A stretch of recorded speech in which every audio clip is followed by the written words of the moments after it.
জীবনে কারো কাছে হাত পাততে না চাইলে যে কাজগুলো করবেন, নাম্বার ওয়ান, বিলাসিতা বাদ দিন। একদম বিলাসিতা বাদ দিন। আপনার একটি শার্ট কিনতে মনে চাচ্ছে দামিও, বাদ দিন। আপনার মোবাইলটা পুরনো হয়ে গেছে, বাদ দিন। আপনার বিলাসিতার দরকার নেই। আপনার রিক্সায় যাওয়া দরকার, সেখানে আপনি হেঁটে যান।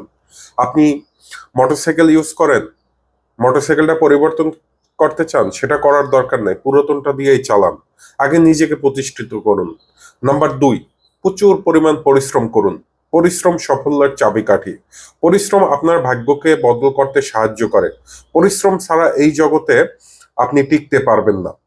নাম্বার তিন, আপনাকে বন্ধু বান্ধব এড়িয়ে চলতে হবে। অর্থাৎ বন্ধু বান্ধব থাকলে আপনি ক্ষতির সম্মুখীন হবেন, এবং বন্ধু বান্ধব থাকলে আপনার খরচ হবেই হবে।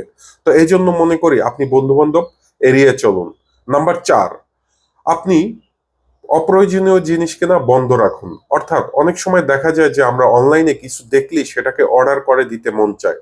ধরেন আজকের একটি শার্ট দেখলাম বা আকর্ষণীয় বিজ্ঞাপন দেখে সেটার উপরে উল্টোপাল্টা অনেকেরই অর্ডার করার মতো আপনার এটা নেশা হয়ে গেছে। এক কথা বলতে গেলে সেই নেশা বাদ দিন। উল্টোপাল্টা অর্ডার করা থেকে বিরত থাকুন। অর্থাৎ অনলাইন কেনাকাটা থেকে দূরে থাকুন।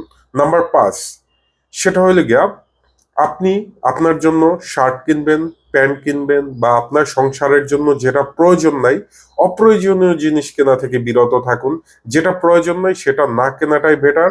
তো নিজেকে আগে প্রতিষ্ঠিত করুন, তারপর কিছু একটা করুন।